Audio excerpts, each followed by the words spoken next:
the Committee on Finance. As Finance Chair, he had navigated the very challenging period in the wake of flood control scams coming into light. But he led the Finance Committee with great resolve, spearheading unprecedented initiatives to ensure accountability and transparency in the national budget. I believe that this last budget, my dear colleagues, was one of the most transparent in recent history. As a matter of fact, whatever projects that we wanted to insert or amend into the budget, we had to come up with voluminous requirements and documents coming from the agencies themselves and the receiving bodies like the LGUs. And that was the request, not just the request, it was the demand of then Finance Chair Wing Gatchalian. He's the leader that the Senate needs in this time of division and disarray, and he has done this before. I know he'll be able to rise above the fray and lead us back to our principal function, which is to attend to the work of legislation. I have every confidence that as Senate President, he'll be able to set the institution back on the right path, guided by the highest standards of service, integrity, and morality. To my colleagues, I plead, let us elect Senate President Gatchalian and let us get back to our work in this hallowed institution. Maraming salamat po, Mr. President. And maybe we don't need to put it to a vote, Mr. President. Maybe we can do it by acclamation, Mr. President. Ayes and nays would be fine. I so move, Mr. President. So, And I move although to close. There are no other nominees for Senate President. I move to close the period of nomination. any objection? Hearing none, the nominations are closed. Therefore, Mr. President, we'd like to Therefore- congratulate. Ye, as you said, for, Yes. to vote Ayes and will, nays. as acclamation. All those in favor of Senator Sherwin Gatchalian as Senate President of the Republic of the Philippines, say aye. Aye. All those against, say nay. The ayes have it. Senator Sherwin Gatchalian is declared Senate President of the Republic of the Philippines. May we ask Senator Gatchalian to, before that, Senator Francis Pangilinan is recognized. Yes, just for the record that the vote, having a quorum, is unanimous, Mr. President, for the record. Thank you. We place that on record. May we ask Senator Sherwin Gatchalian to ascend to the rostrum to take his oath as Senate President.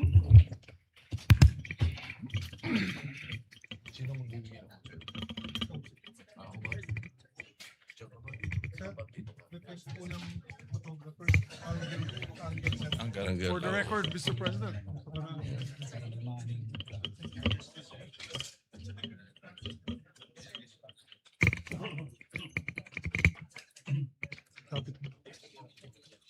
Yan po sa ilaw. Spotlight. May mga kasama ka. Meron. Sila mix. Oo, dapat. Mix at saka si Cheese. Mix. May we request Senator Zubiri and Senator Escudero to please join us. Dito sila likod ko. Oo. Pamilya mo sa likod. Seko, okay. Mga ex. Mga Dito. X-Men. Yung kayo sa kabila. Yung kayo sa kabila. Dito kami. Dito yung family. Di ba dapat dito kayo? Dito kayo dalawa. Dito. Dito kayo. Yan. Yung may family. Alright. Sige. Pare, first Tama ba? bachelor Senate President. Yung iba pretending. Oh, mami mo nandiyan naman.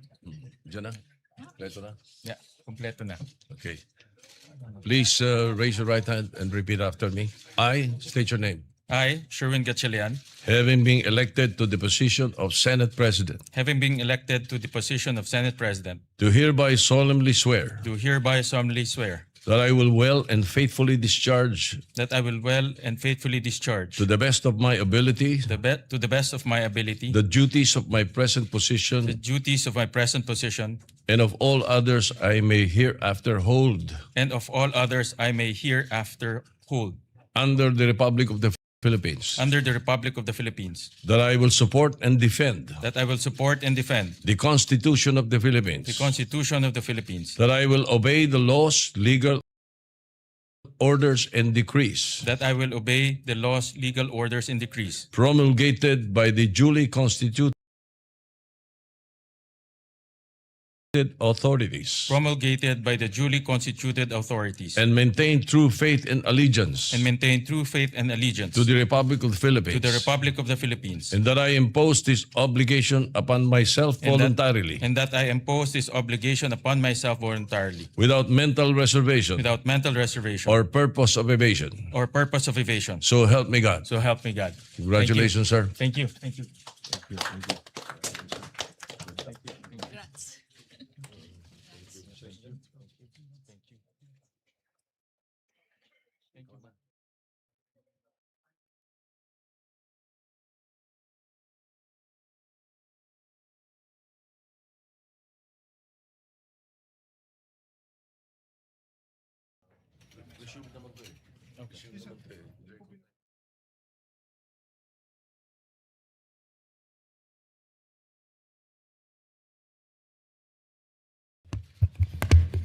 Majority Leader.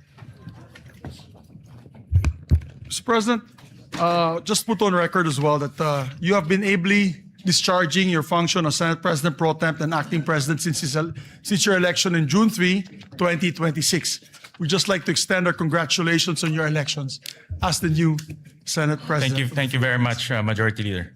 Thank you, Mr. President. Mr. President, now I would like to move that we proceed with the election of the Senate President Pro Tempore.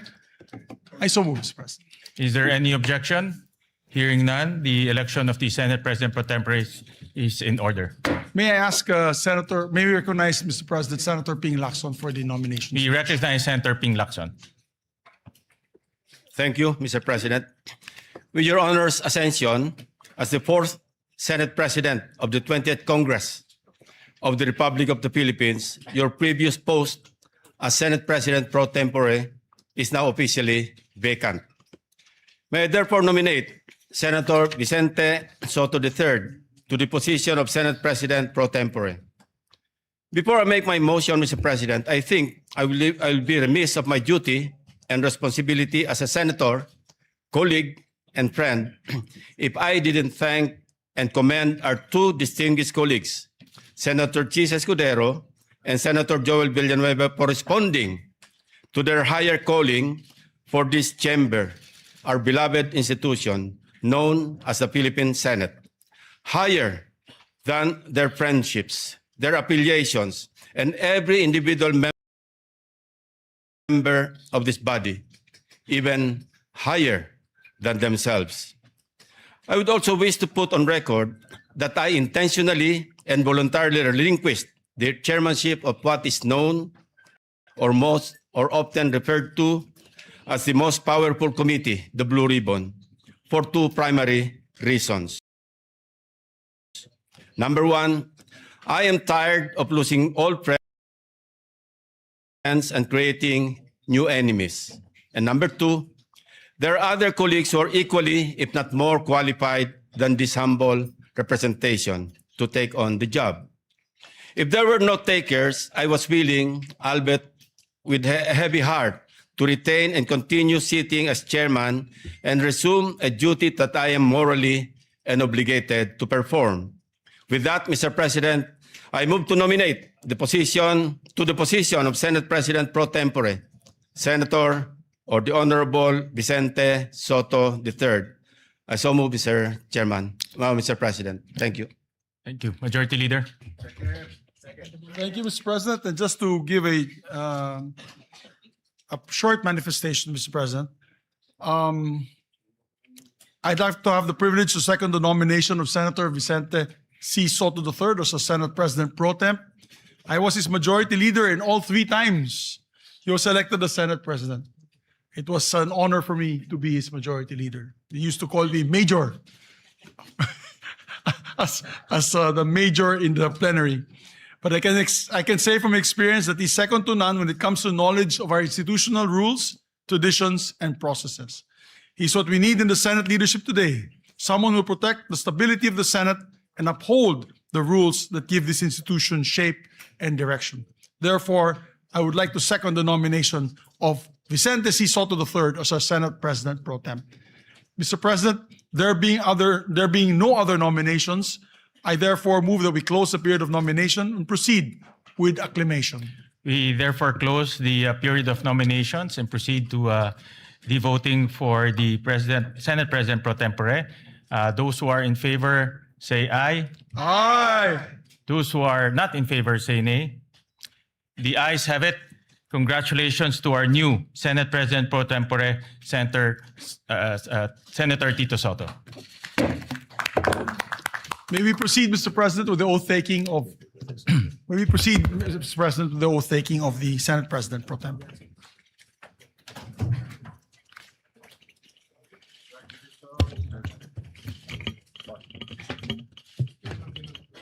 Sabi daw pang retirement position yung Senate President.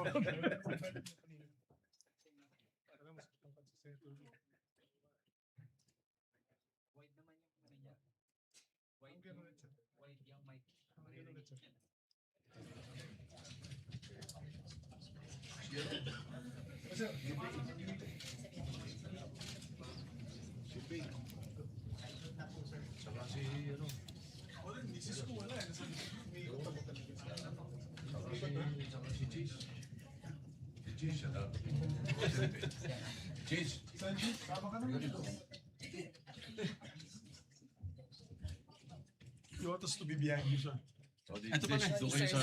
Ayan pala. Congratulations, sir. Thank you. Sorry, dito na kami dumaan, sir. Si Cheese. Ito ka, cheese. Sa kabila. Sa kabila. Para mas maganda. Yan. Ako na mag-isa. Okay. Oath of office, please repeat after me. I state your name. I, Vicente Soto III, Having been elected Senate President Pro Tempore, having been elected the position of Senate President Pro Tempore, do hereby solemnly swear do hereby solemnly swear that I will well and faithfully discharge, that I will well and faithfully to discharge the best of my abilities, to the best of my the abilities duties of my present position, the duties of my present position and of all others I may hereafter hold, and of all others I may hereafter hold under the Republic of the Philippines, under the Republic of the Philippines, that I will support and defend the Constitution of the Philippines, that I will support and defend the Constitution of the Philippines, that I will obey the laws, legal orders, and decrees that I will obey the laws, legal orders, and decrees promulgated by the duly constituted authorities, promulgated by the duly constituted authorities, and maintain true faith and allegiance and maintain true faith and allegiance to the Republic of the to Philippines, the Republic of the Philippines, and that I impose this obligation upon myself voluntarily, and that I impose this obligation upon myself voluntarily, without mental reservation without mental reservation or purpose of evasion. or purpose of evasion. So help me God. So help me God. Congratulations, sir. Thank you, sir. Congratulations.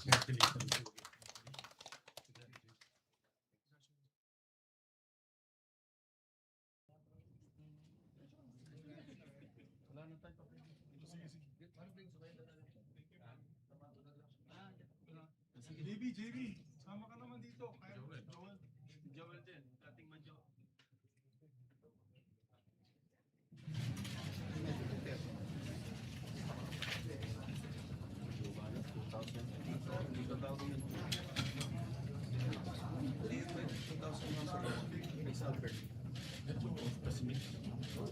Wala nang nomination. Hindi, off lang.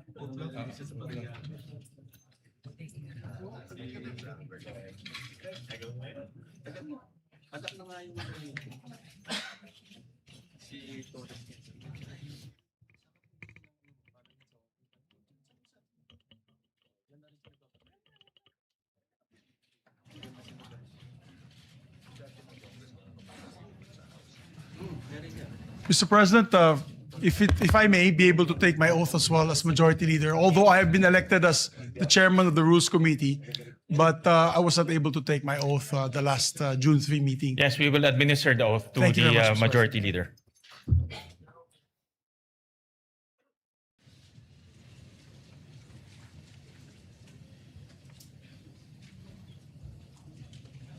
isang Congress na pang-apat na yung Senate President. Oath of office. Please repeat after me. I state your name. I, Juan Miguel Zubiri, Having been elected to the position of chairperson of the Committee on Rules, having been elected to the position of chairperson of the Committee on Rules, do hereby solemnly swear do hereby solemnly swear that I will well and faithfully discharge, that I will well and faithfully discharge, to the best of my ability, to the best of my the ability, duties of my present position the duties of my present position, and of all others I may hereafter hold and of all others that I may hereafter hold under the Republic of the Philippines, under the Republic of the Philippines, that I will support and defend the Constitution of the Philippines, that I will support and defend the Constitution of the Philippines, that I will obey the laws, legal orders, and decrees that I will obey the laws, legal orders, and decrees promulgated by the duly constituted authorities, promulgated by the duly constituted authorities, and remain true faith and allegiance to the Republic of the Philippines, and remain true faith and allegiance to the Republic of the and Philippines, that I impose this obligation upon myself voluntarily, and that I impose this obligation upon myself voluntarily, without mental reservation without mental or reservation purpose of evasion. or purpose of evasion. So help me God. So help me God. Congratulations. Thank you very much, sir. Thank you, sir.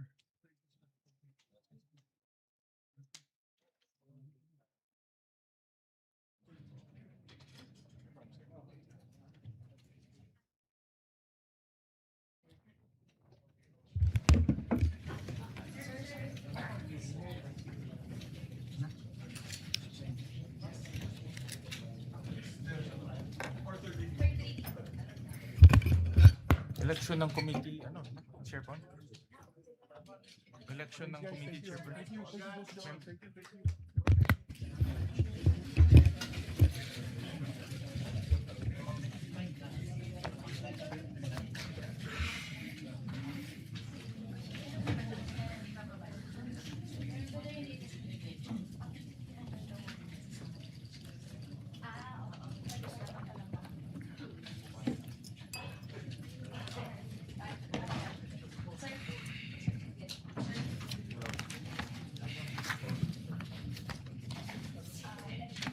Yes. Oh, do you have the list? I don't have the list.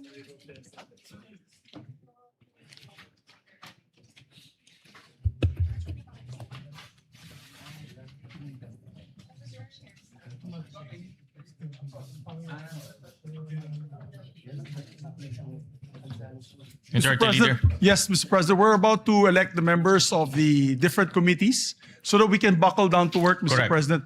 But I need just a 1 minute suspension to get the list from the staff. 1 minute suspension.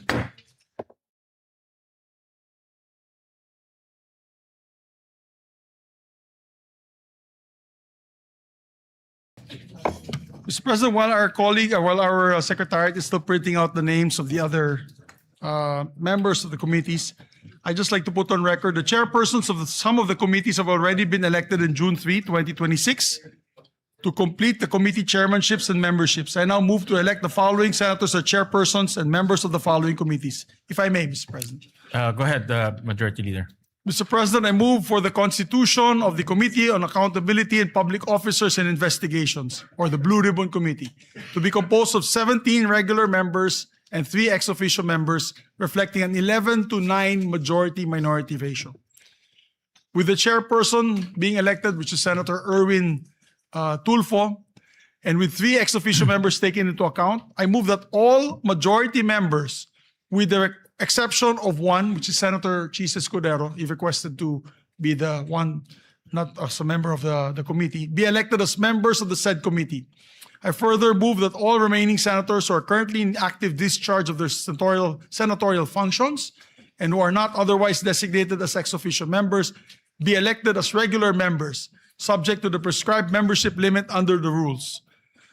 So moved, Mr. President. Is there any objection? Hearing none, the motion is approved. Yes, just to explain to the public that's listening, all members, actually 17 members po ang membership ng Committee on Accountability and That's 3. Public Officers and Investigations, the Blue Ribbon Committee. Ibig po sabihin yan, 17 members plus yung ex officio members, which is the Senate President Pro Temp, the Majority Leader, the deputies, the 2 deputy Majority Leaders, the Minority Leader, and also the Deputy Minority Leader. So halos lahat po, sa lahat na nakikinig po sa atin na yung araw na ito, halos lahat ng members ng Senado, except for one, ay magiging membro ng Blue Ribbon. So we just move today, Mr. President, to state that fact and put on the record.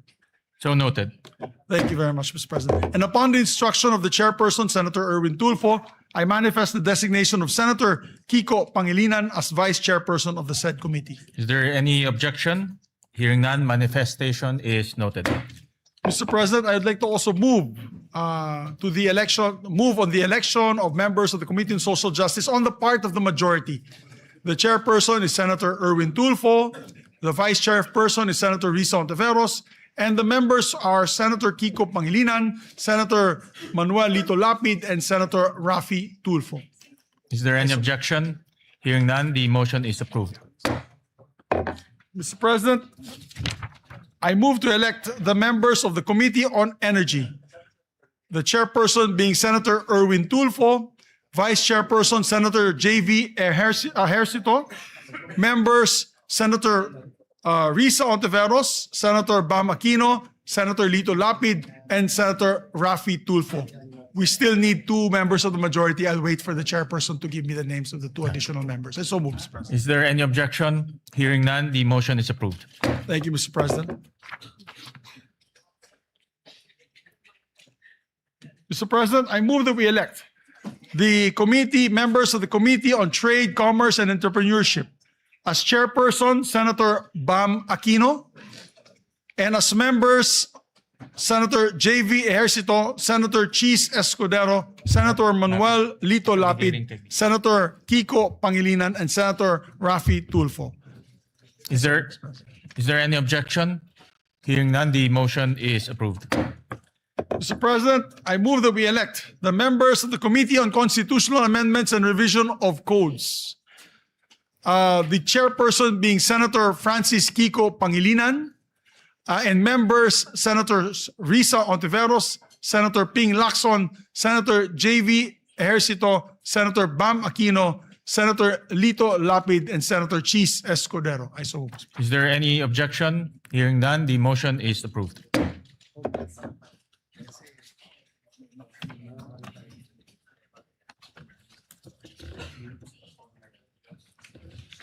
May I ask for a minute suspension, Mr. President? 1 minute suspension.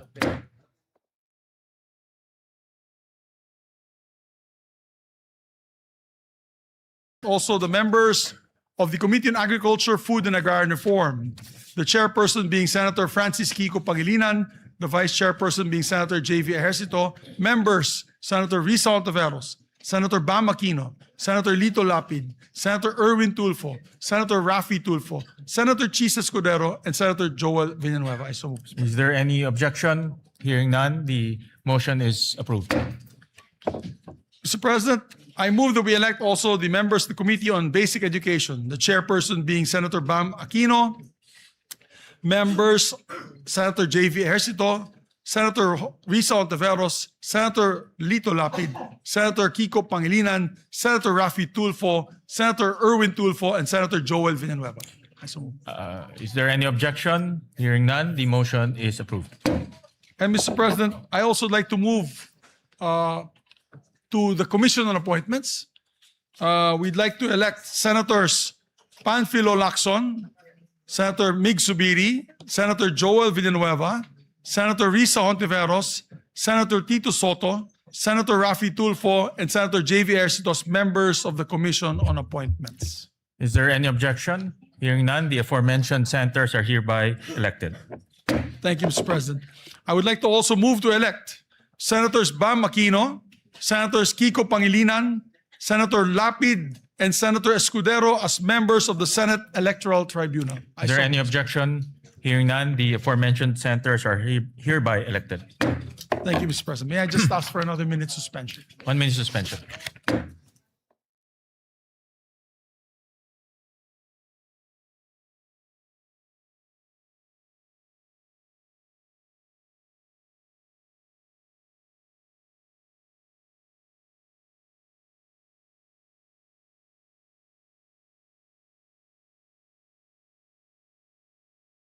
Thank you, Mr. President. Mr. President, the same situation is on the Committee on Foreign Relations, where there are 17 members of the Senate who are members of this committee. I move, and me being the chairperson, Mr. President, that was elected last June 3, that I have retained the position as chairperson of the Committee on Foreign Relations, and that all members be made as members of the Foreign Relations, except for one on our part, Mr. President, with the permission of Senator Lito Lapid. Does the committee have 17 members as well? Yes. Okay. So the same So situation. same as the Blue situation Ribbon. as Blue Ribbon? Yes. All right. So we elect all members except for Senator Lapid as member of the Committee on Foreign Relations. So moves, President. Is there any objection? Hearing none, the motion is approved. Thank you, Mr. President. Mr. President, also for the Committee on Science and Technology, I move that we elect the members, the chairperson being Senator Bam Aquino, the members being Senator J.V. Ejercito, Senator Kiko Pangilinan, and Senator Risa Ontiveros. I so move, Mr. President. Is there any objection? Hearing none, the motion is approved. Mr. President, I'd like to also move to elect the members of the Committee on Justice, the chairperson being Senator Francis Kiko Pangilinan, Vice Chairperson Senator Ping Lacson, and members Senator Risa Ontiveros, Senator Bam Aquino, and Senator Joel Villanueva. Is there any objection? Hearing none, motion is approved. And also like to designate, for the record, Senator Ping Lacson as one of the vice chairpersons of the Blue Ribbon Committee. I forgot to mention earlier. So noted. May I ask for a minute suspension, Mr. President? 1 minute suspension.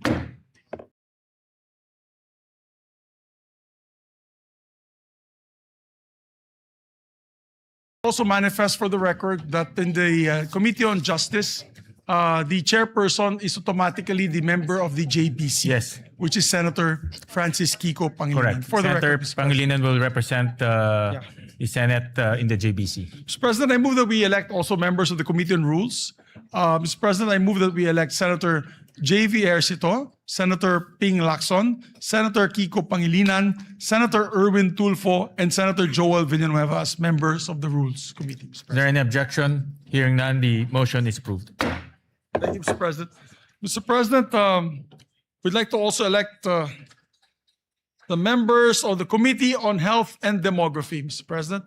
For the record, the chairperson is Senator Risa Ontiveros, Vice Chairperson Senator J.V. Ejercito, and the members, part of the majority, Senators Bam Aquino, Senators Kiko Pangilinan, Senators Rafi Tulfo, Senator Erwin Tulfo, and Senator Ping Lacson. Is there any objection? Hearing none, motion is approved. Mr. President, we'd like to also move to elect the members of the Committee on Energy. The part of the chairperson is Senator Erwin Tulfo, the vice chairperson is Senator J.V. Ejercito, and the members are Senator Risa Ontiveros, Senator Bam Aquino, Senator Ping Lacson, Senator Rafi Tulfo. I so move, Mr. President. Is there any objection? Hearing none, motion is approved.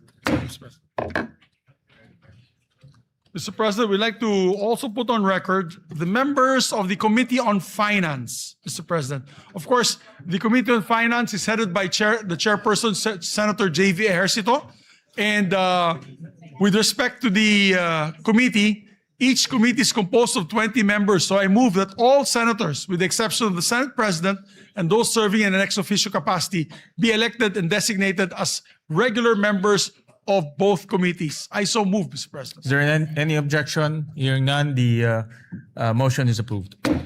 Mr. President, I'd like to also elect the members of the National Defense, Security and Peace and Unification and Reconciliation Committee, Mr. President. The chairperson is Senator Tito Soto, our Senate President pro tempore. And same with the Finance Committee. There are 20 members.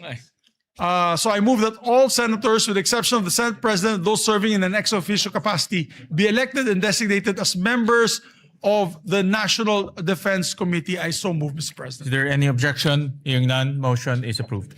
There's a request of course, there's a request by our chairperson that Senator Ejercito, J.V. Ejercito, and Senator Lacson be elected as the vice chairperson of the said committee. So noted. Mr. President, I move that we elect the members of the Women and Children Committee on Women and Children. The chairperson, of course, is Senator Risa Ontiveros. The vice chairperson is Senator J.V. Ejercito. And Senator Bam Aquino, Senators Kiko Pangilinan, Senator Erwin Tulfo, and Senator Ping Lacson. I so move, Mr. Is President. there any objection? Hearing none, motion is approved. Mr. President, I move to elect the following members as the members of the Committee on Ways and Means. This chairperson is Senator Bam Aquino, and the members are Senator Pia Ontiveros, Senator Kiko Pangilinan, Senator Chis Escudero, Senator Erwin Tulfo, Senator Rafi Tulfo, and Senator Joel, what did I say? Risa Ontiveros. What did I say? Ay, nako, wala pa si Pia, hindi pa siya senator.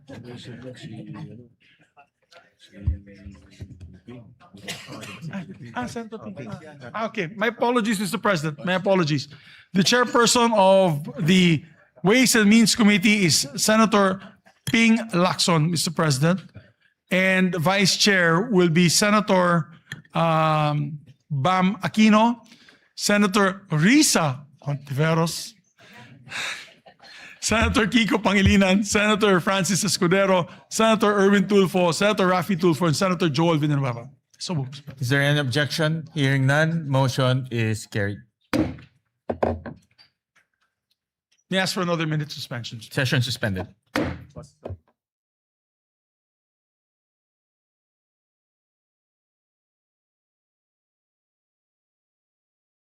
I move that we elect the members of the Committee on Games and Amusements. The chairperson, of course, is Senator Lito Lapid. The vice chair is Senator Rafi Tulfo. The members are Senator Chis Escudero, Senator Panfilo Lacson, Senator Erwin Tulfo, and Senator Joel Villanueva. So moved. Is there any objection? Hearing none, motion is approved. Mr. President, I move that we elect the members of the Committee on Ethics and Privileges. The chairperson being Senate President Pro Tem Tito Soto, Vice Chairperson Senator Pangilinan, members Senator Rafi Tulfo, and Senator Lacson. Is there any objection? Hearing none, motion is approved. I move that we elect members of the Committee on Public Services, Mr. President. The chairperson is Senator Rafi Tulfo. The vice chairperson, Senator J.V. Ejercito, and vice chairperson, Senator Bam Aquino. Members, Senator Lito Lapid, Senator Risa Ontiveros, Senator Kiko Pangilinan, Senator Erwin Tulfo. I so move, Mr. President. Is there any objection? Hearing none, motion is approved. Mr. President, I move that we elect the members of the Committee on Local Government. It is headed by their chairperson, Senator J.V. Ejercito, Vice Chairperson, Senator Ping Lacson, members, Senator Rafi Tulfo, Senator Francis Kiko Pangilinan, Senator Risa Ontiveros, Senator Joel Villanueva, Senator Lito Lapid, and Senator Bam Aquino. I so move. Is there any objection? Hearing none, motion is approved. Thank you, Mr. President.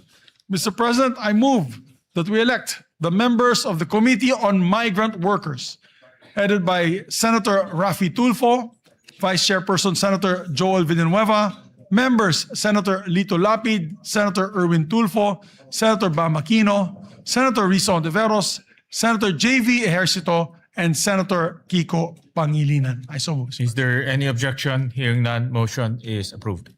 May I ask for a minute suspension once again? Session suspended.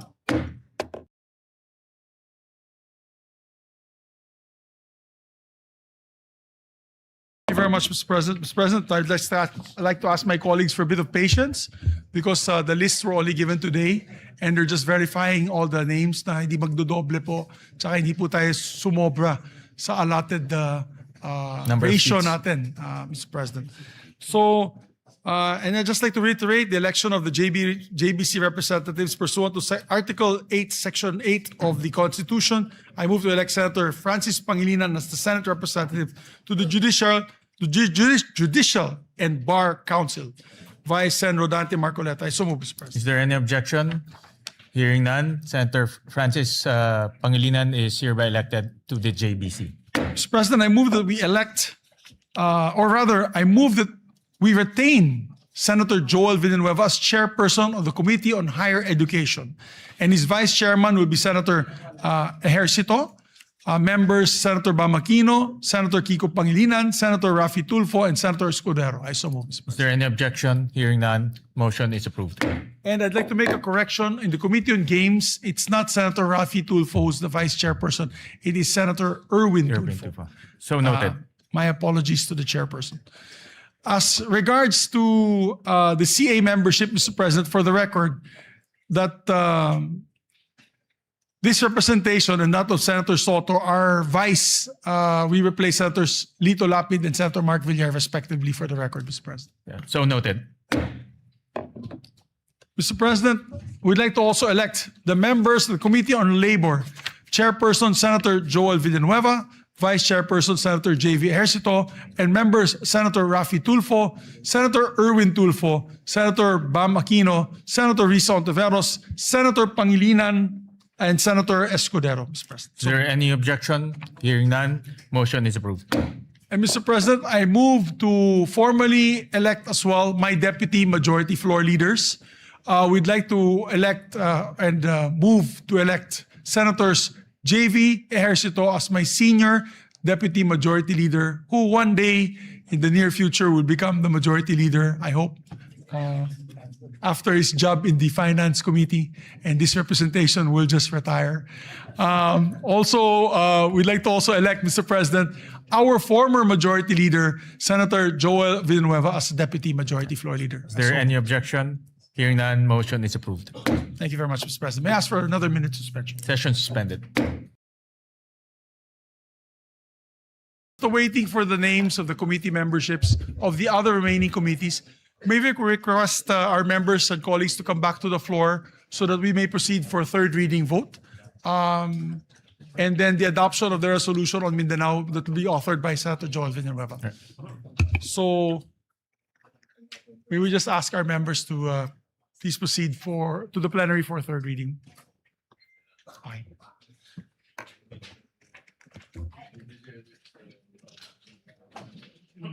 Erwin and Senator Lito. Okay. Senator Erwin.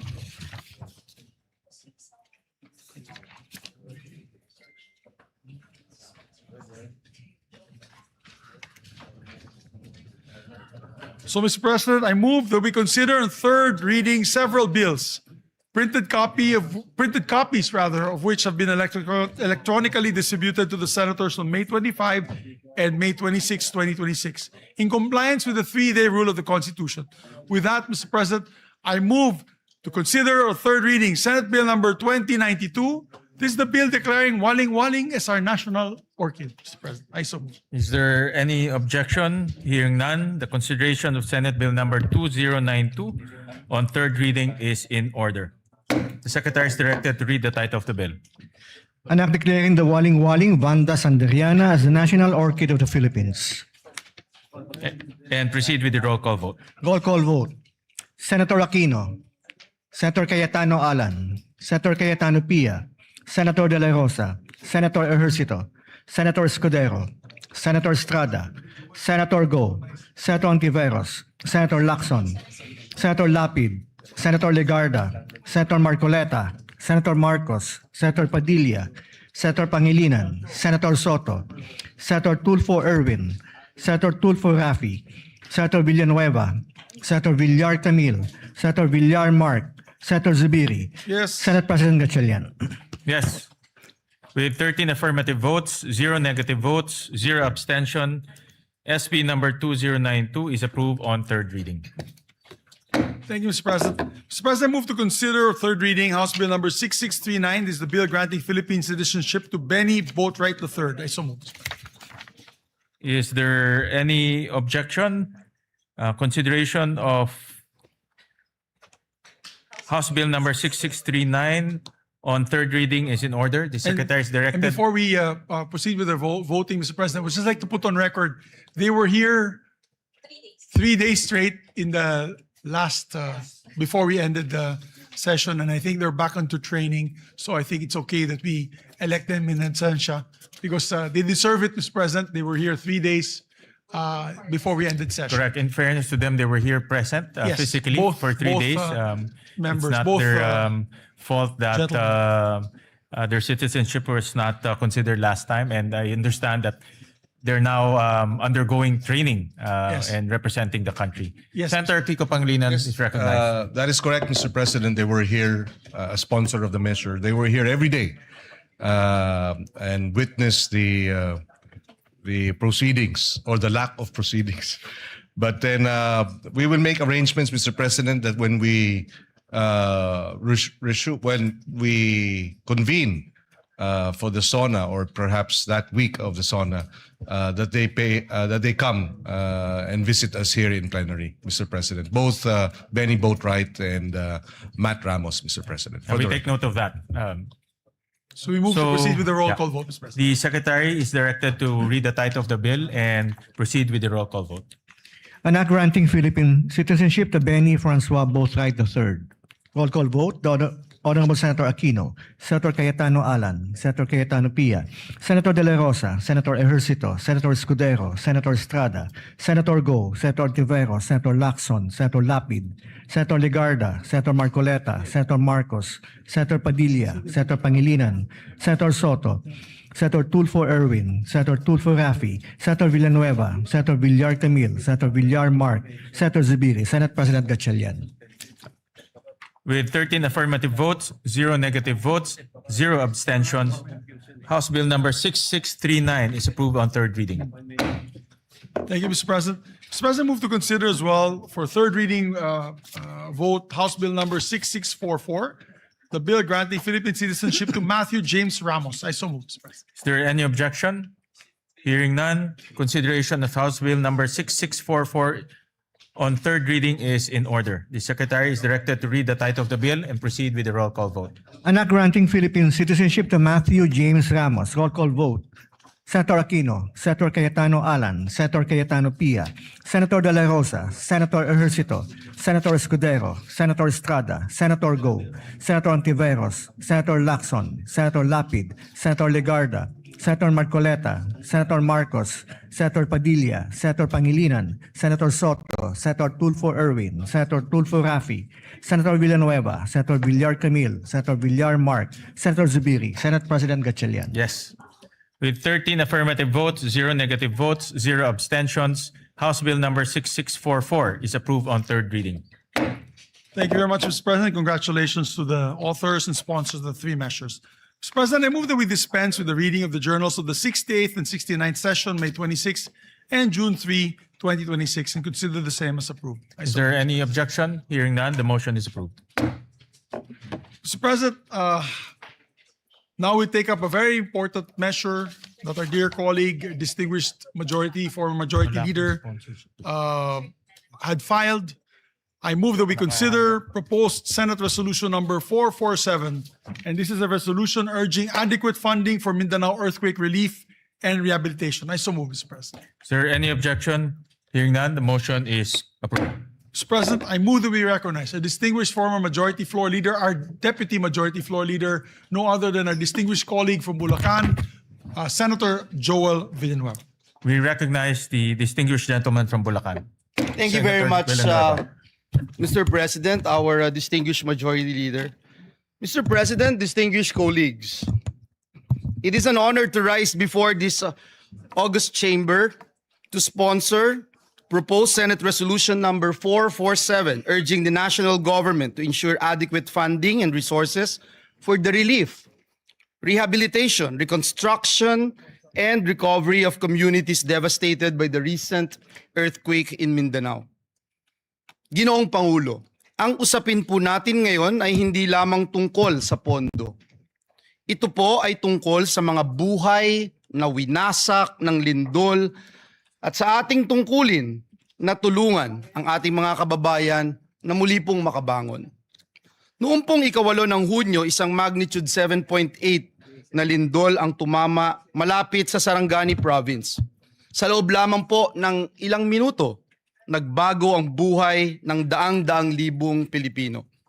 As of June 16, at least 68 lives have been lost. More than 1,000 have been injured, and over 30 remain missing. Mahigit 1 milyong individual o higit 330,000 families ang naapektuhan, habang halos 19,000 pa rin ang nananatili sa evacuation centers. Ngunit higit pa po sa mga numerong ito ay ang mga kwento ng ating mga kababayan, mga pamilyang nawalan ng tahanan, mga batang hindi makapasok sa paaralan, mga manggagawa, mga magsasaka, mga mangingisda na nawalan ng kabuhayan at mga pamilyang nagdadalamhati sa pagkawala ng kanilang mahal sa buhay. Mr. President, Mindanao is a pillar of our national economy. Ito po ay mahalagang pinagmumulan ng pagkain, produktong agrikultura at yamang dagat. Kapag naapektuhan po ang Mindanao, nararamdaman po ito ng ating buong bansa. Initial assessments estimate at least 1.13 billion pesos in damage to public and private infrastructure. And that figure is expected to rise, Mr. President, as assessments continue. Nasira po ang mga tahanan, paaralan, ospital at iba pang mahalagang infrastruktura. Ngunit ang mas malaki pong hamon ay ang muling pagtatayo ng mga komunidad at pagbibigay ng bagong pag-asa sa ating mga kababayan.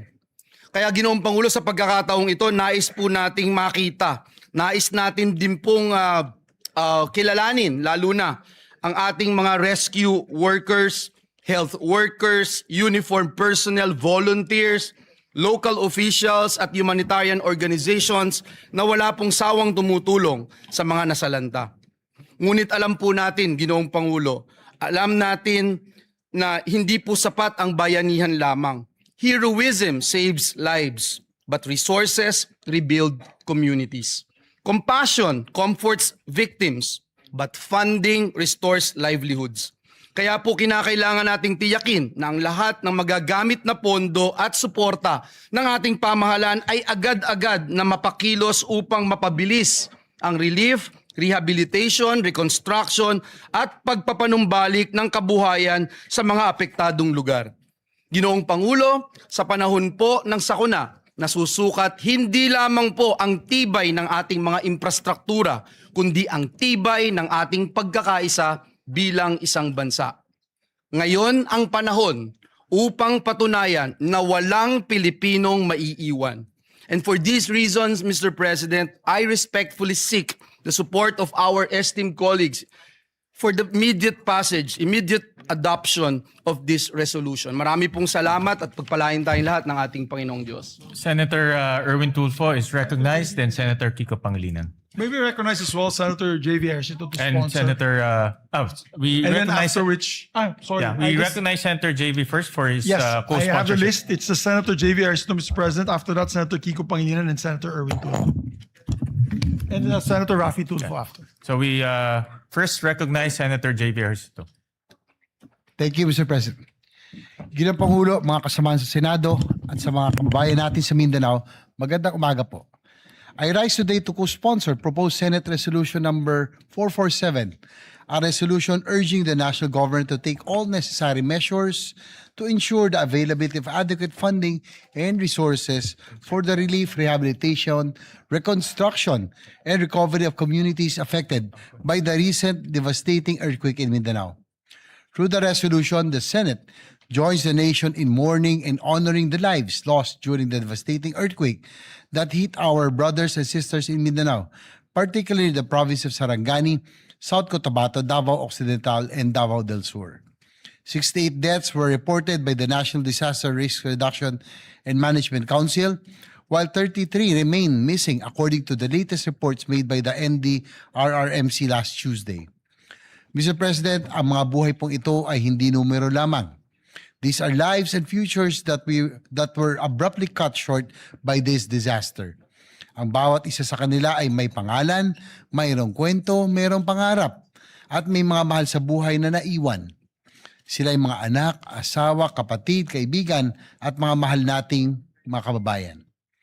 Nakapanlulumo po ang mga larawan at video na nakita natin online. Ano pa kaya ang aktwal na pakiramdam at sitwasyon na dinadanas ng ating mga kababayan? Bilang magulang, nakakatakot isipin na malagay sa kaparehong sitwasyon ang aking mga anak. Nakita natin ang mga mag-aaral at maguro na napuno ng takot habang niyayanig ng lindol ang kanilang paaralan. Nakita natin ang ilan nating kababayan na wala nang magawa kung hindi tignan na lamang ang pagguho ng mga gusali at negosyo na kanilang pinagtrabahuhan at ipinundar. Bukod sa mga buhay na nasayang, maraming bahay ang nasira at maraming kabuhayan ang naapektuhan at nawala.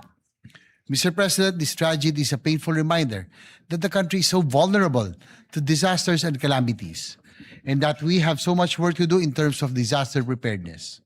Lalo na nating nakita ang kahalagan ng matatag na infrastruktura at sistema ng pagpaplano sa pagsasaayos ng ating mga komunidad. Resilience should not just be expected from our constituents, but should mean that our infrastructure systems and responses can withstand the wrath of nature.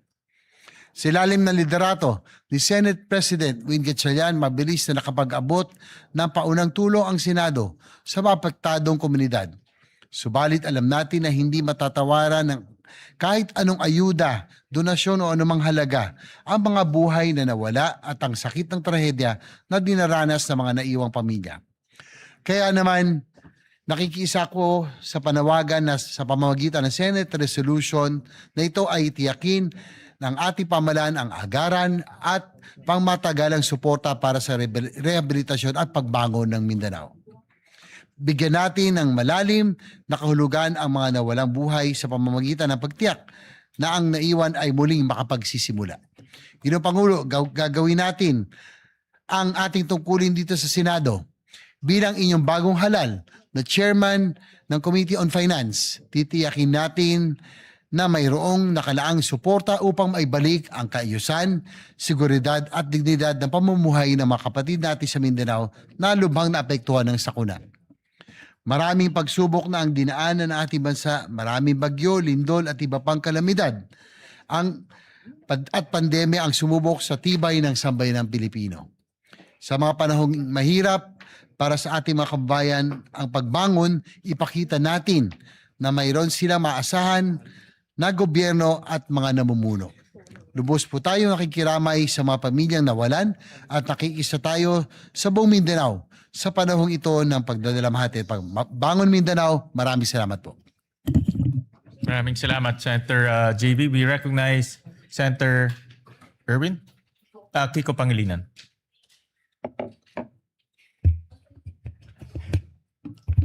Thank you, Senate President Gatchalian. Dear colleagues, I rise to co-sponsor Senator Joel Villanueva's Senate Resolution number 447. In times of calamity, the Senate must speak as one. I commend Senator Joel Villanueva for his quick thinking and swift leadership on this resolution, which reflects the Senate's shared duty to help Mindanao recover, rebuild, and prosper. Strategic national priority ang mabilis at tuloy-tuloy na pagbangon ng Mindanao mula sa lindol noong Hunyo 8. Bakit? Dahil nasa Mindanao ang humigit kumulang 1/3 na pinakamahihirap nating mga kababayan, habang 40% ng food supply ng ating buong bansa ay galing dito. Pinakamalawak na produkto ng nyug, pinakamalawak na coconut farm sa buong Pilipinas ay nasa Mindanao. 40%, 30% of the national food trade comes from Mindanao. Food basket ng Pilipinas ang Mindanao. It is also one of our most dynamic growth frontiers. Maraming mga tahanan, paaralan, ospital, kalsada, tulay, mga sistema ng kuryente at tubig at iba pang mahalagang infrastruktura ang nasira sa Davao Region at Soc-Sargen. Kung hindi ito agad-agad at sapat na matutugunan, mas lalaki ang pinsalang dulot sa agrikultura, pangingisda, logistics at mga lokal na negosyo. Tatagal ang paghihirap ng mga apektadong pamilya at malalagay rin sa alanganin ang pambansang seguridad sa pagkain at katatagan ng ating ekonomiya. Ang Senate Bill number 2259 ng inyong lingkod naglalaan ng 15 billion pesos in supplemental funding. Nilalayon nito na maibalik ang mahahalagang serbisyong pampubliko, maisaayos at mapatatag ang mga kritikal na pasilidad at maibangon ang kabuhayan ng ating mga magsasaka, mangingisda, manggagawa, maliliit na negosyo, lahat lubhang apektado ng lindol. Sa pagsuporta ng PS Resolution number 447 ni Senator Joel at sa ating Senate Bill 2259, pinagtitibay ng Senado na nasa interes ng buong Pilipinas ang pagbangon ng Mindanao. Dahil pagprotekta ito sa ating sistema ng pagkain, pangangalaga sa mga trabaho at pagpapatatag at papabagsak o baba ng presyo ng mga bilihin. Sa sama-sama nating pagkilos, bubuo tayo ng isang Mindanao na mas matatag, mas ligtas at mas handa, gayon din ng buong bansa. Kaysa natin ang ating mga kababayan sa Mindanao at hindi natin iiwan ang mga kababayan natin dito. Maraming salamat. And again, maraming salamat kay Senator Joel for sponsoring this measure. We recognize the gentleman from Palawan, Senator Erwin Tulfo. Thank you, Mr. President. I rise today to express my full support and to formally manifest my co-sponsorship of the Senate Resolution number 447, which urges the government to take all necessary measures to assist the people of Mindanao following the recent earthquake that has caused significant damage to lives, homes, infrastructure, and livelihoods. In times of calamity, it is our duty as public servants to ensure that affected communities receive immediate, adequate assistance. The earthquake has brought hardship and uncertainty to many families, underscoring the need for a swift, coordinated, and comprehensive response from all concerned agencies. Through this resolution, we reaffirm our commitment to mobilizing relief efforts, providing emergency assistance, restoring essential services, and supporting the long-term recovery and rehabilitation affected areas. We also recognize the resilience of the people of Mindanao and stand in solidarity with them as they rebuild their communities. It is imperative that the national government, together with local government units and relevant stakeholders, work closely to address the urgent needs of those affected and to strengthen disaster preparedness and response mechanism to mitigate the impact of future calamities.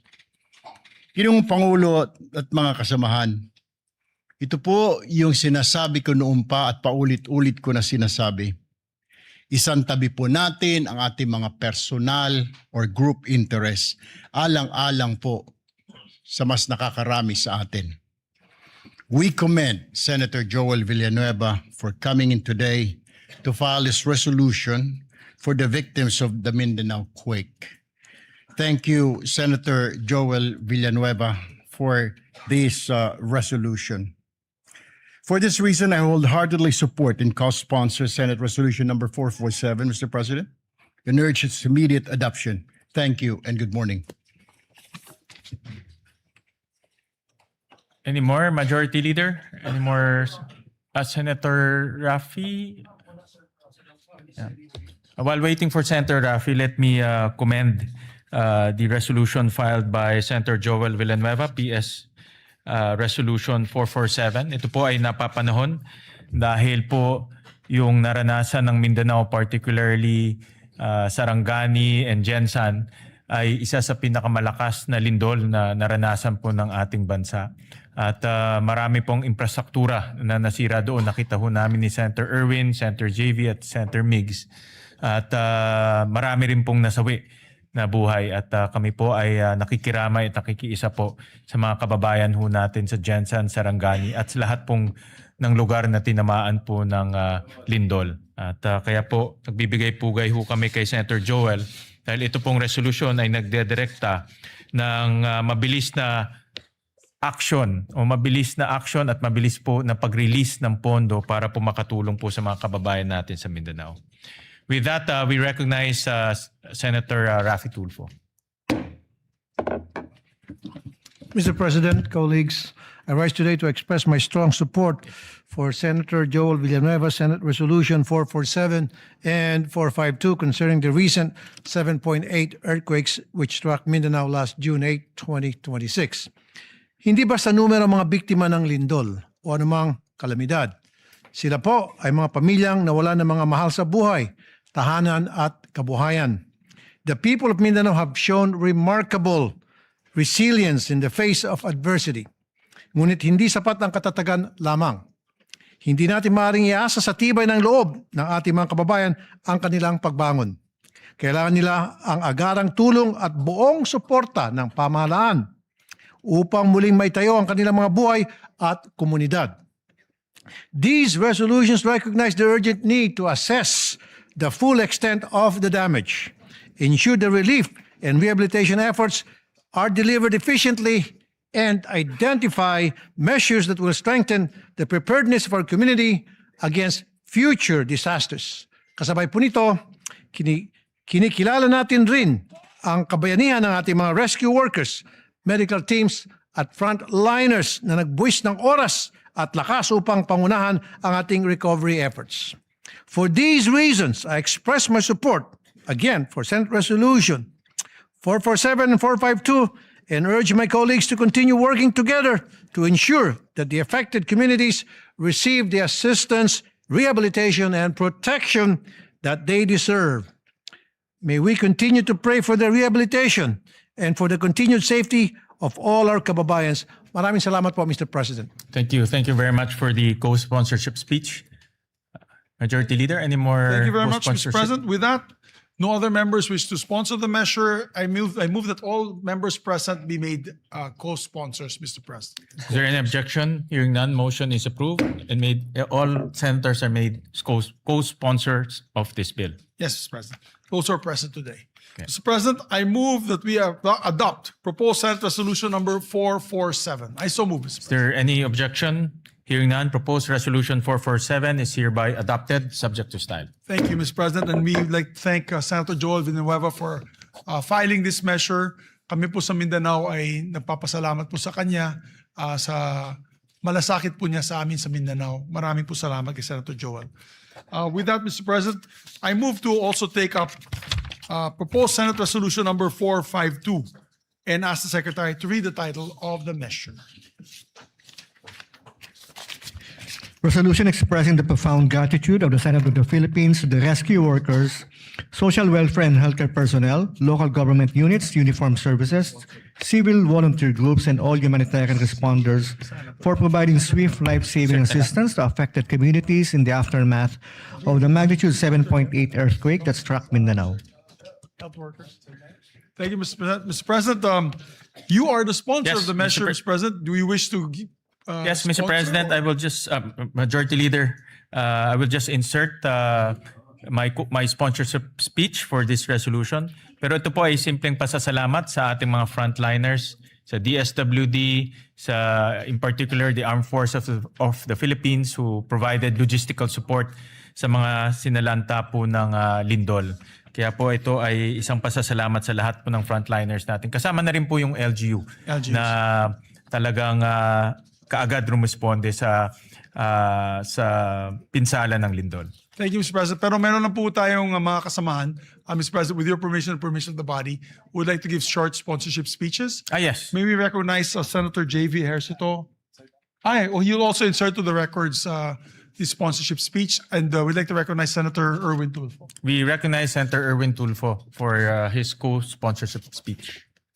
Mr. President, colleagues, I rise today to manifest my support and co-sponsorship on Senate Resolution number 452, expressing the profound gratitude of the Senate to rescue workers, social welfare, healthcare personnel, local government units, uniformed services, civil volunteer groups, at sa lahat po ng humanitarian responders sa government man o sa pribadong kumpanya. Marami po akong nabalitaan na may mga private companies po. Yung iba po galing sa mga mining corporations na nagpadala po ng kanilang workers para tumulong po sa paghahanap sa mga natabunan ng mga gumuhong gusali. Therefore, Mr. President, this resolution would like to express my support to thank all those involved, including the local government units who were there at the very first instance, the first responders to go around to check their constituents. Maraming salamat po sa inyo. Thank you, Mr. President. Yeah, muli, nagpapasalamat ho kami sa ngalan po ng Senado Nagpapasalamat ho kami sa ating mga rescue workers, social welfare and healthcare personnel, local government units, uniform services, kasama na po ang Armed Forces of the Philippines, civil volunteer groups, and all humanitarian responders. Maraming salamat po. Yes, maraming salamat po, Mr. President. Some of course, special mention po yung Red Cross, Philippine yes, Red Cross, kung saan of po course. tayo ay membro bilang governors, Board of Governors of the Philippine Red Na Cross. pinangungunahan po ni And, Chairman Dick Gordon. Chairman Dick Gordon for his speedy action, always ready, always there, always first, always ready, always there, na Red Cross, headed by Senator Dick Gordon. We'd like to thank them. So with that, Mr. President, I move that we adopt proposed Senate Resolution number 452. I so move, Mr. Is President. there any objection? Hearing none, proposed resolution 452 is hereby adopted, subject to style.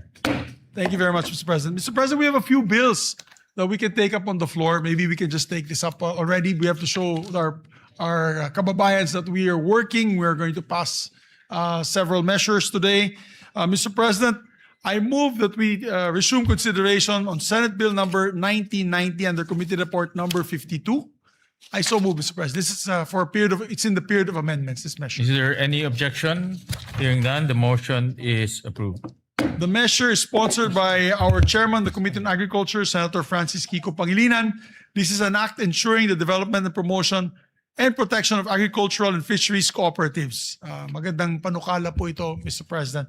I move that we recognize the sponsor and we'll also recognize Senator I will introduce his. He already gave the amendment? Yes. So the amendments of Senator Joel are already with Senator Pangilinan. May we recognize the good sponsor, Mr. President? We recognize the gentleman from Pampanga, Senator Kiko Pangilinan. Thank you, Mr. President. Thank you, Majority Leader.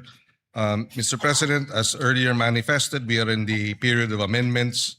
Only Senator Joel Villanueva has introduced amendments, and therefore we can proceed on Section 11, other benefits and privileges of agriculture co-ops. This is on page 9. Between lines 9 and 10, we insert the following proviso. Provided that the continued enjoyment of tax and fiscal incentives shall be subject to compliance with the assessment and rating system established under Section 21 of this Act, including standards on governance, financial transparency, member benefit distribution, and actual productive agriculture activity. So move, Mr. President. Is there any objection? Hearing none, amendment is carried. Thank you, Mr. President. Another amendment of Senator Villanueva is Section 14, creation of the Bureau of Agriculture Cooperatives. On page 11, lines 22 and 23, delete the proviso and replace it with the following. Provided that the department shall, in coordination with the CDA and concerned local government units and subject to budgetary availability and applicable laws, establish a needs-based staffing framework for cooperative development officers based on agriculture population, geographic need, cooperative density, and other relevant development indicators, with priority given to the underserved and strategically significant agriculture areas. And therefore, the second paragraph of Section 14 will now read, it shall be a line bureau and headed by a bureau director. Its organizational and staffing pattern shall be determined by the department in consultation with the Department of Budget and Management, provided that the department shall, in coordination with the CDA and concerned local government units and subject to budgetary availability and applicable laws, establish a needs-based staffing framework for co-op development officers based on agri population, geographic needs, cooperative density, and other relevant development indicators with priority given to underserved and strategically significant agriculture areas. I so move, Mr. Is President. there any objection? Hearing none, amendment is approved. Thank you, Mr. President. We proceed to Section 15, Powers and Functions of the Bureau of Agriculture Co-ops. On page 12, between line 19 and 20, insert a new paragraph to read, the Bureau shall exercise its powers and functions in a manner complementary to and not duplicative of the powers and functions of the CDA under applicable laws. So move, Mr. President. Is there any objection? Hearing none, amendment is approved. Mr. President, Section 30, implementing rules and regulations. The amendment will be on page 17. Deletes line 9 to 12 and replace them with the following. Section 30, implementing rules and regulations. The rules and regulations necessary for the effective and efficient enforcement of the provisions of this Act shall be formulated by the Department and the CDA in coordination with the relevant government agencies and in consultation with the LGUs, agriculture cooperatives, farmers and fisherfolk organizations, and other stakeholders, and shall be implemented within 90 days from the effectivity of this Act. Unjustified or willful failure or refusal of the concerned government agencies to promulgate the implementing rules and regulations, IRR, within the specified period shall subject the heads of these government agencies to administrative penalties under applicable civil service laws. And third paragraph, should the IRR contain provisions that are contrary to this Act, the heads of government agencies responsible for such provision, when done in bad faith or with gross negligence, shall be held administratively liable. So move, Mr. President. Is there any objection? Hearing none, amendment is approved. And finally, Mr. President, Section 32, Annual Reports. The amendment is on page 17 between lines 23 and 24 to insert a new paragraph to read, to promote transparency and accountability, the Bureau shall maintain and regularly update a publicly accessible digital registry containing relevant information on accredited agriculture cooperatives, including their ratings, incentives and benefits received, procurement awards, grants, and compliance status subject to applicable data privacy laws. So move, Mr. President. Is there any objection? Hearing none, amendment is approved. Thank you, Mr. President. There are no other proposed amendments for Senate Bill 1990. With the permission of our majority leader, if we can move to terminate the period of amendments. Yes, Mr. President. Mr. President, there being no other members who wish to amend the measure further, I move that we close the period of amendments. I so move, Mr. President. Is there any objection? Hearing none, period of amendments is hereby closed. Mr. President, with that, I move to approve on second reading Senate Bill number 1990 and the committee report number 452. Is there any objection? Hearing none, Senate Bill number 1990 is hereby approved on second reading. Thank you very much, Mr. President. Move to suspend consideration of the measure. Consideration is hereby suspended. Mr. President, we are in receipt of a bicameral conference committee report on the disagreeing provisions of Senate Bill number 1894 and House Bill number 8476 for the amendments to the Universal Access to Quality Tertiary Education Act, which has been filed with the Bills and Index last June 3, 2026, and was ratified by the House of Representatives on the same date. Mr. President, I move that we approve and ratify the said conference committee report on the disagreeing provisions of Senate Bill number 1894 and House Bill number 8476, and the text of the joint explanation be deemed read into the records of the chamber. I so move. Is there any objection? Hearing none, the motion is approved. The conference committee report is approved and ratified. Thank you very much, Mr. President. And Mr. President, yes, Mr. President. May we recognize our distinguished colleague, Senator Joel Villanueva. We recognize the for gentleman his, from Bulacan, manifestation. Senator Joel Villanueva. Yeah, Mr. President, just to give a very short manifestation on the ratification of the BICAM report on enhancing universal access to quality tertiary education. Mr. President, dear colleagues, it is with great privilege that we rise today to express our strong support for the ratification of the Bicameral Conference Committee report on the disagreeing provisions of Senate Bill number 1894 and House Bill number 8476, otherwise known as the Act Enhancing the Universal Access to Quality Tertiary Education. We again extend our warmest gratitude to our fellow conferees in the Senate and our counterparts in the House of Representatives, especially Chairperson Lauren Legarda. As one of the co-authors one of the authors and co-sponsors of this particular measure, Mr. President, we welcome the improvements introduced to this legislation and remain hopeful that these amendments will further strengthen RA number 10931 or the Universal Access to Quality Tertiary Education Act. More importantly, we trust that these reforms will remain faithful to the original spirit and intent of the law, a landmark measure that we, together with some of our colleagues here, including our Senate President, envisioned during its passage to make higher education more accessible to every deserving Filipino learner, especially those who face the greatest economic barriers. This measure responds directly, Mr. President, to that challenge by granting prioritization of eligibility to the tertiary education subsidy for enrolled students from the 4Ps o Pantawid Pamilyang Pilipino program households in recognized higher education institutions and technical vocational institutions.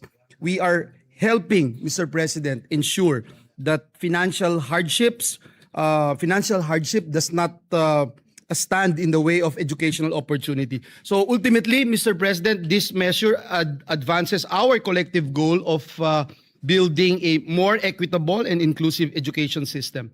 It strengthens the country's commitment to supporting learners not only in gaining access to tertiary education but also in successfully completing it and realizing their full potential. Again, Mr. President, for these reasons, we wholeheartedly support the ratification of this BICAM report. Maraming salamat, Ginoong Pangulo. At, Thank you, Senator Joel Villanueva. Thank you very much, sir, Deputy Majority Floor Leader. Thank you, sir. With that, I move to consider Senate Bill number 1991 and the committee report number 53. I so move, Mr. Is President. there objection? Hearing none, the motion is approved. This is an act strengthening the National Agriculture and Fisheries Extension System to accelerate agriculture and fisheries development, Mr. President. The sponsor of this measure is Senator Kiko Pangilinan, and may we recognize the sponsor and to amend Senator Joel Villanueva. Yeah, we recognize the sponsor, Senator Kiko Pangilinan, and Senator Joel for his amendments. Thank you, Mr. President. If I may, Mr. President, with the permission of our chairperson, on page 5, this representation would like to propose that we delete lines 24 and 25 and replace them with the following. The roadmap shall contain, among others, measurable performance indicators, annual implementation targets, monitoring and evaluation mechanisms, periodic review provisions, and annual projected budgetary requirements, including the establishment of the local development hub. The rationale, Mr. President, is that this proposed amendment strengthens the second paragraph of Section 6 by expanding the required contents of the roadmap to promote accountability, guide implementation, and ensure measurable outcomes in the delivery of agricultural and fisheries extension programs. I submit to the wisdom of our chairperson. Your What Honor. does the sponsor say? Accepted, Mr. you. President. Is there any objection? Hearing none, amendment is approved. Thank you, Mr. President. On page 6, line 9, after the word act and before the period, insert the following. And other applicable laws and without diminution of vested rights, benefits, and security of tenure of affected personnel. So the paragraph, Mr. President, will now read as follows. The Secretary is also authorized to reorganize the department's internal offices to determine if existing ones, in the interest of economy and efficiency, need to be integrated into the establishment of the BAX, subject to the provisions of Republic Act number 12231 or the Government Optimization Act and other applicable laws, and without diminution of vested rights, benefits, and security of tenure of affected personnel. I so move, Mr. President, if it is acceptable to our What dear does the colleagues. sponsor say? Wholeheartedly accepted, Mr. President. Is there any objection? Hearing none, amendment is approved. Thank you, Mr. President. Mr. President, on page 7, between lines 10 and 11, insert a new paragraph. The Technical Education and Skills Development Authority, or TESDA, shall assist the BAEX in the development and implementation of technical, vocational, competency-based, and certification programs for AEWs, farmers, and fisher folk, consistent with its mandate and subject to existing laws, rules, and regulations. I so move, Mr. President. Is there any objection?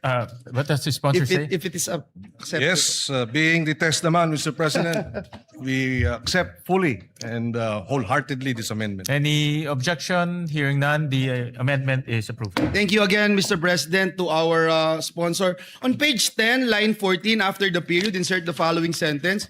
For this purpose, the BAEX shall submit to the COCAFAM an annual report on the implementation of this act, including fund utilization, performance outcomes, progress in achieving the targets under the roadmap, and key implementation challenges. I submit to the wisdom of the chairperson. What does the sponsor say? Accepted, Mr. President. Thank you again, Mr. Any objection? Hearing none, amendment is approved. Mr. President, last but not the least, on page 10, delete lines 15 to 21 and replace them with the following. Section 19, implementing rules and regulations. The rules and regulations necessary for the effective and efficient enforcement of the provisions of this act shall be formulated by the department in coordination with the CHED, relevant national government agencies, LGUs, SUCs, and private sector the private sector, farmers and fisher folk organizations, civil society organizations, and other stakeholders, and shall be implemented within 90 days from the effectivity of this act. The IRR shall include, among others, the phased implementation of the transition from the ATI to the BAEX, personal transition mechanisms, asset and resource transfer procedures, institutional coordination protocols, qualification standards, and safeguards to ensure the uninterrupted delivery of agricultural and fisheries extension services. Unjustified or willful failure or refusal of the concerned agencies to promulgate the implementing rules and regulations, IRR, within the specified period shall subject the heads of these government agencies to administrative penalties under applicable civil service laws. Should the IRR contain provisions that are contrary to this act, the head of the government agencies responsible for such provision, when done in bad faith or with gross negligence, shall be held administratively liable. I submit, Mr. What President. does the sponsor say? Accepted, Mr. President. Any objection? Hearing none, amendment is carried. Thank you very much, Mr. President.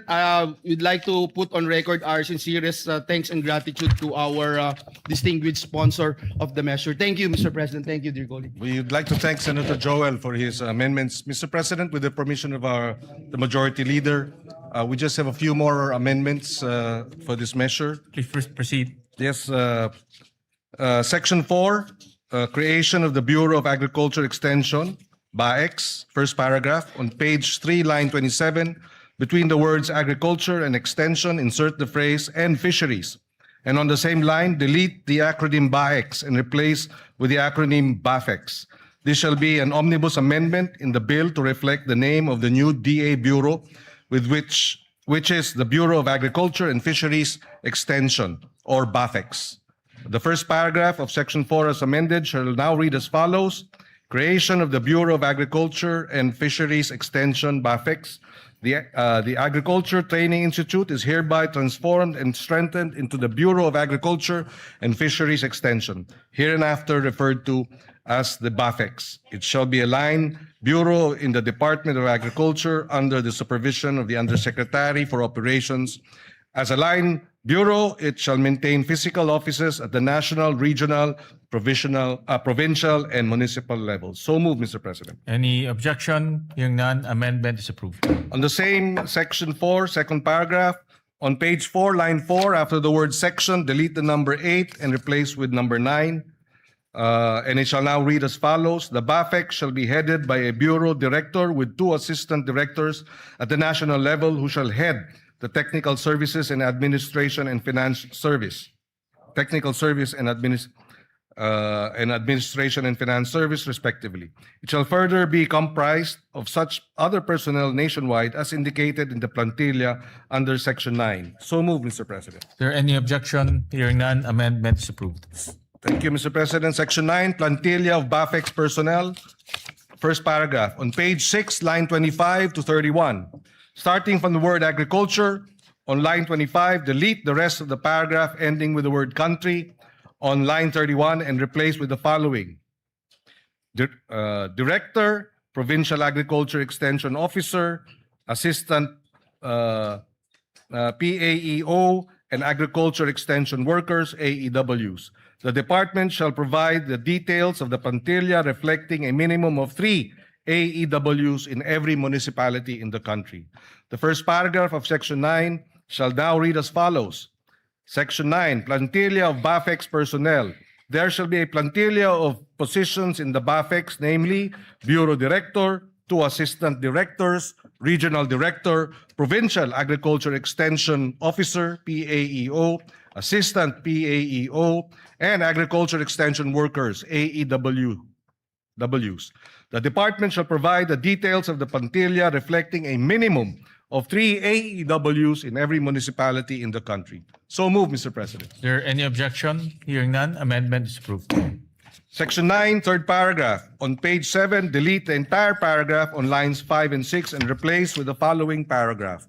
The basic salary grade for Agriculture 1 shall be salary grade 13 in the government salary grade scale, consistent with Republic Act 12215 or the Philippine Agriculturist Act. So move, Mr. President. Is there any objection? Hearing none, amendment is approved. Mr. President, on page 7, delete lines 15 to 16 and replace with agriculture officers, workers shall be entitled to appropriate representation allowance and traveling allowance, RATA, in accordance with existing regulations. So move, Mr. President. Is there any objection? Hearing none, amendment is approved. Penultimate amendment, section 16 on appropriations, first paragraph on page 9, line 25. After the word for, delete the word personal and replace with personnel. The first paragraph of section 16 shall now read as follows. Section 16, appropriation for the first year of implementation of this act. The amount of 10 billion pesos shall be appropriated for personnel services and operation and capital budget requirements of BAFEX. It shall be sourced out of the total budget of the department. So move, Mr. President. Is there any objection? Hearing none, amendment is approved. And finally, on the title of the bill, the following, the omnibus amendment approved earlier. The title shall now read as follows.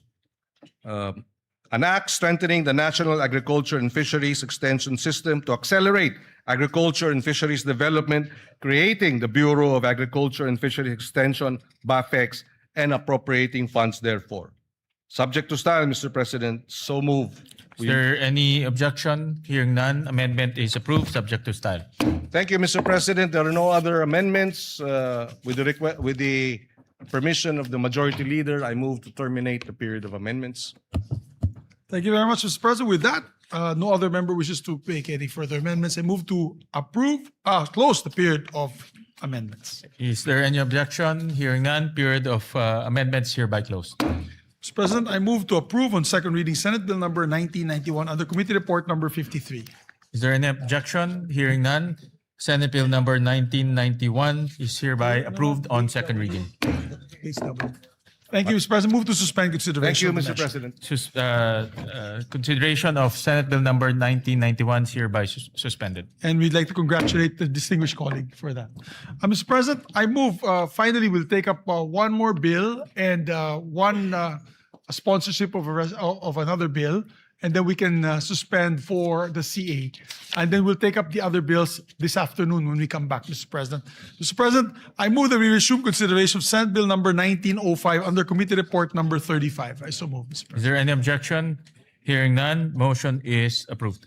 This measure, Mr. President, is for all our barangay health workers. We were in the ground during the earthquake, and we saw all the first responders were actually barangay health workers. Correct. Helping our people.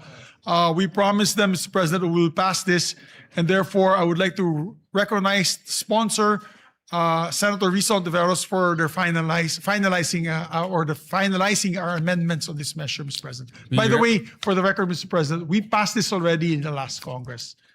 So it's just a matter of passing this once again in this Congress. Thank you, Mr. President. Majority Leader. We recognize the gentle lady from Panay, Senator Buizon. Salamat po, Mr. President. Mr. President, there are no more committee amendments, and no colleague has submitted individual amendments for proposal today. So, with the indulgence of the body, Mr. President, if the body will kindly allow, and in the light also of what the majority leader has said, na actually round 2 na po ito ng mga barangay health workers sa buong Pilipinas since the previous or 19th Congress. If the body will allow, Mr. President, I respectfully move with the indulgence of the majority leader that the body closes the period of amendment on Senate Bill number 1905, Mr. President. Yes. This is actually the second time around this bill Yes, came Mr. to the floor. President. Yes, Mr. And President. last time we actually approved it. Unfortunately, hindi ho siya natuloy. No? So Yes. with that, Senator Erwin is raising his hands. We recognize Senator Erwin Tulfo. Just a short manifestation, Mr. President, Madam Chair, our sponsor. Kailangan na po siguro talaga nating ipasaho ito. Kailangan po dahil ito po ay ang ating pong mga barangay health workers, mga first responders. Ito po nakita natin nung nagdaang earthquake sa Mindanao, sila po ang nauna. Ang mga barangay health workers po natin, ginagamot po yung may mga sugat at nag-iikot po sa iba't ibang barangay. Doon po sa Sarangani, doon po sa General Santos City. At hindi lang po sa lugar na yan, kundi sa iba't ibang panig ng ating bansa na kapag tinamaan po ng mga unos, kalamidad, sila po ang unang-unang mga rumiresponde sa mga bahay-bahay. So, ika nga, I believe it is high time that we must pass this Senate bill alang-alang po sa kanila. And it is our way of saying thank you for your service. Maraming salamat, Mr. Thank you President. for that, Maraming salamat, Madam Sponsor. Thank you for that manifestation, Senator Erwin. I believe last night was Senator JV who sponsored this bill. No? Kaya ho, That's dumaan right, na ho Mr. to sa maraming debate at sa wakas, nandito tayo ulit para aprobahan. Thank you very much, Mr. President. With that, I move that we close the period of amendments. Is there any objection? Hearing none, the period of amendments hereby closed. Salamat, Move- Mr. President. Thank you, Mr. President. Mr. President, move to approve on second reading Senate Bill number 1905 under Committee Report number 35. So, Is there any objection? Hearing none, Senate Bill number 1905 is hereby approved on second reading. Mr. President, I move congratulations. Congratulations to the sponsor. To the barangay health workers and the Majority. sponsor, Salamat, Mr. Mr. President. President. Congratulations. And to the Senate.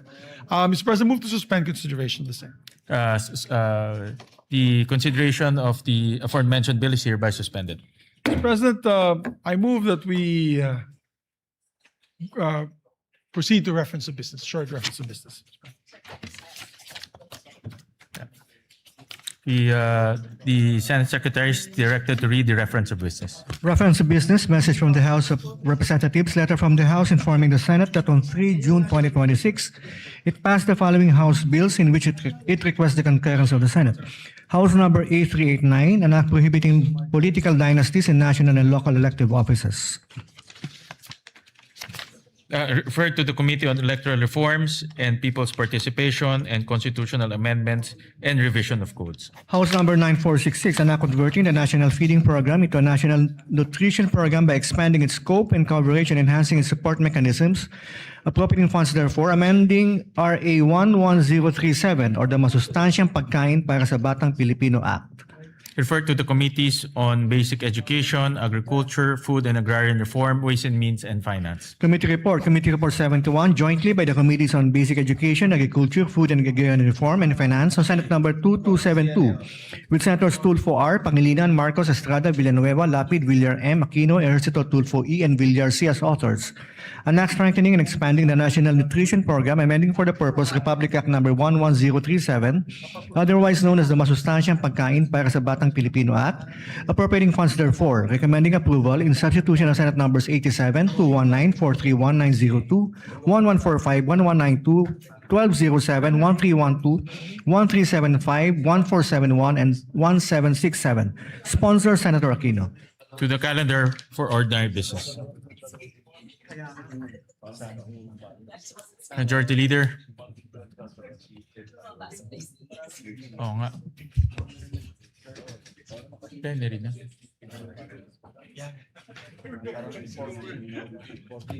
Thank you very much, Mr. President. Mr. President, before we recognize our distinguished sponsors of the measure, we'd just like to welcome also to the plenary our dear colleagues from the House of Representatives, members of the Commission on Appointments. We welcome our colleagues from the Commission on Appointments, Excited na po particularly sila. our Excited na po sila. counterparts from the House of Representatives. Yes, thank you, Mr. President. We welcome them with open arms to their House of or to the Senate, Mr. President. Mr. President, I move that we transfer to the calendar ordinary business special orders Senate Bill number. It's not in my list. 2272. 2272, Mr. President. I so move. Is there any objection? Hearing none, the motion is approved. Mr. President, I move that we consider Senate Bill number 2272 and ask the Secretary to read the title of the measure. Is there any objection? Hearing none, the motion is approved. Consideration of Senate Bill number 2272 is in order. Under Committee Report number 71, Mr. President. Under Committee Report 71, the Secretary is directed to read only the title of the bill without prejudice to inserting into the records the whole text thereof. An act strengthening, expanding the National Nutrition Program, amending for the purpose Republic Act Number 11037, otherwise known as the Masustansyang Pagkain para sa Batang Pilipino Act, appropriating funds therefore. Mr. President, may we recognize the sponsor, Senator Bam Aquino, to sponsor the We measure. recognize the gentleman from Tarlac, Senator Bam Aquino. Mr. President, mga kasama, magandang araw po sa ating lahat. The Committee on Basic Education is pleased to present Senate Bill number 2272 under Committee Report number 71, which seeks to amend Republic Act 11037 or the Masustansyang Pagkain Parang sa Batang Pilipino Act. Nais po natin pasalamatan ang ating mga kasamahan sa komite, ang EDCOM2 at ang iba't ibang ahensya na katuwang natin sa pagsulong ng panukalang ito. Sa lahat po ng mga pangyayari sa Senado sa nakaraang buwan, ang reformang ito na para sa kabataang nangangailangan at para sa kabataang nagugutom, ang isa po sa nakapanghihinayang po talaga na naantala ng ilang linggo. Mr. President, mahalagang tugunan po ang matagal ng issue ng stunting sa kabataang Pilipino. Ayon po sa ulat ng EDCOM2, sa loob ng 20 taon, mula year 2000 hanggang 2020, nananatili ang problema ng stunting sa ating kabataan. Currently, 26.7% of Filipino children under 5 years old are stunted. Ibig sabihin po, isa sa bawat 4 na kabataan ay hindi naaabot ang kanilang tunay na potensyal. They will carry the lifelong burden of undernutrition. Hindi po natin malulutas ang krisis sa edukasyon kung hindi po natin tututukan ang isa sa mga ugat nito, ang kakulangan sa nutrisyon na nagsisilbing hadlang upang epektibong matuto ang mga estudyanteng Pilipino. Ang ating pong panukala ngayon ay hindi lamang isang feeding program. Ito po ay reforma sa edukasyon, isa pong public health strategy at isa pong hakbang sa pagpapaunlad ng human capital ng ating bansa. Meron pong matatag na ugnayan sa pagitan ng nutrisyon at edukasyon. Ang isang gutom na bata ay hindi makakapag-focus. Ang isang malnourished na utak ay nahihirapan na maalala ang pinag-aralan sa eskwelahan. Ang expanded National Nutrition Program na ito ay tutugon sa isa sa pinakamalaking reformang kinakailangan ng ating sistema sa edukasyon. Noong ating pong unang termino, tayo rin po yung nag-sponsor ng RA 11037. Ngunit sa halos isang dekada ng implementasyon, nakita rin po natin ang mga gap o puwang sa sistema. Our goal today is to bridge those gaps through 3 major reforms. Una po, sa ilalim ng ating bagong expanded National Nutrition Program, magkakaroon ng life stage approach mula sa tamang nutrisyon ng buntis na mga nanay hanggang sa mga sanggol, sa mga toddler, hanggang sa mga school-age children, hanggang sa mga kabataan sa high school. Ibig sabihin po, sa lahat ng essential developmental stages ng ating kabataan, meron pong masustansyang pagkain para sa mga nangangailangan. Ginagawa rin po nating universal ang feeding para sa lahat ng batang nasa kinder to grade 3. Ibig sabihin po, lahat ng mga bata sa kinder to grade 3 sa ating public school ay makakakuha ng masustansyang pagkain. Isa po ito sa pinakamahalagang hakbang at pinakamalaking reforma para tugunan ang krisis sa nutrisyon at sisiguraduhin po natin na tuloy-tuloy ang pag-aalaga. Pangalawa, malinaw na accountability at data governance. Nililinaw rin po ng panukalang ito ang mga tungkulin ng DOH, DSWD, DepEd, NNC, DILG at iba't iba pang mga ahensyang patungo sa nutrisyon ng ating kabataan. Sa pamamagitan po nito, maiiwasan ang overlap at masisigurado na may nakatutok sa nutrisyon ng bata sa bawat edad. Sisimulan din po ang isang Universal Health Record or UHR. Sa pamamagitan ng tama at updated na data tungkol sa nutrition, mas madali rin pong matututukan at mababantayan ang paglaki ng bawat bata mula barangay hanggang sa paaralan. Pangatlo po, ang pag-uugnay sa lokal na produksyon. Isa pong pinaglaban din po ni Senator Kiko Pangilinan. Ang pagtugon sa malnutrition ay tugon din po sa kahirapan ng ating mga magsasaka at mangingisda, ang ating food producers. Bibigyan natin ng prioridad ang freshly prepared hot meals at local procurement. Sa pamamagitan po ng diretsong pagbili sa mga lokal na magsasaka at mangingisda, sisiguro rin po natin ang kanilang kabuhayan. Kaya po yung budget para sa nutrition ay pwede rin pong magsilbing budget para sa ating lokal na agrikultura. Tulad din po ng ating Classroom Building Acceleration Program or CAP-ACT, maaaring bigyan ng suporta ang mga LGU na merong effective na feeding or nutrition programs. Sila po'y maaaring magkaroon ng bahagi ng pambansang pondo upang maipatupad ang mga nutrition program nila sa kanilang sariling lugar. Mga President, Mr. President, mga kasama, ang nutrition po ay isang long-term investment para sa ating human capital at ekonomiya. Ang mga batang malusog ay mas may pagkakataong magtagumpay sa paaralan, maging produktibong bahagi ng ating workforce at makapag-ambag sa pag-unlad ng ating bansa. Nagbibigay din ang batas na ito ng karagdagang suporta para sa mga vulnerable sectors tulad ng indigenous learners, mga nasa GAIDA or geographically isolated and disadvantaged areas, mga batang may kapansanan at mga buntis na mag-aaral. Gaya po ng iba nating mga reforma sa edukasyon, inaasahan ko po ang inyong suporta upang masiguro na wala ng batang Pilipino ang uuwi na gutom o mahihirapang mag-aral dahil sa kumukulong sikmura. Simulan po natin ang pag-unlad ng ating bansa sa pinakapundasyon, isang batang Pilipinong busog, malusog, at handang matuto. Maraming salamat, Mr. President, mga kasama. Magandang araw po sa inyong lahat. Maraming salamat, Senator Bam, at maraming salamat at meron tayong ganitong batas para pumalutas po natin ang malnutrition sa ating bansa. At maraming salamat at binibigyan mo ng importansya ang kalusugan ng ating mga mag-aaral. Thank you, Mr. President. One of our principal authors and sponsors would like to also sponsor. We recognize distinguished colleague Senator Joel Villanueva. Yeah, we recognize Senator Joel Villanueva. Thank you very much, Mr. President, distinguished Majority Leader. Ginoong Pangulo, distinguished colleagues, it is an honor to co-sponsor Senate Bill number 2272 or the Expanded National Nutrition Program Act, strengthening and expanding Republic Act number 11037 or the Masustansyang Pagkain para sa Batang Pilipino Act. As one of the authors of this particular measure, having filed Senate Bill number 1145, we'd like to put on record our sincerest thanks and gratitude to the sponsor of the measure, our chairperson, Senator Bam Aquino, for pushing for this timely amendments to the law.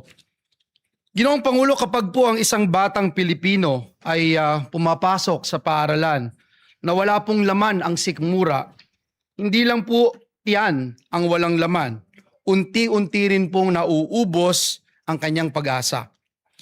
Because before a child can dream, before a child can learn, before a child can succeed, he needs to be fed and nourished. According to UNICEF, Mr. President, nearly 1 in every 3 Filipino children under 5 years old is chronically malnourished. Sa BARM nga po, umaabot pa raw po sa 45.2% ang stunting rate ng mga bata. Mas mataas pa po ito, Ginoong Pangulo, sa nakakaalarma ng 28.8% na stunting rate ng buong bansa. Habang tayo po ay narito ngayon sa bulwagang ito, may batang Pilipinong pumapasok sa paaralan na tubig lang ang laman ng kanyang tiyan. May batang hirap na mag-concentrate sa klase dahil siya po ay gutom. At may mga magulang na pinipiling huwag kumain para lang may maihain naman para sa kanilang mga anak. Mr. President, the 2022 PISA results also showed that more than 1/3 Filipino students reported not eating at least once a week because of financial hardship. Hindi po simpleng statistics ito, Ginoong Pangulo. Mukha po ito o mukha po iyan ng batang nahihilo sa classroom. Mukha po yan ng batang unti-unting na pag-iiwanan. Hence, Mr. President, we fully support this measure which recognizes that hunger is not merely a food problem. It is an education problem. It is a health problem. It is a poverty problem. Mr. President, distinguished colleagues, the true measure of a nation is how it treats its children. Kung gusto po nating magkaroon ng matatag na ekonomiya, dekalidad na edukasyon at produktibong mamamayan, magsimula po tayo sa pinakapayak ngunit pinakamahalagang pangangailangan, ang masustansyang pagkain.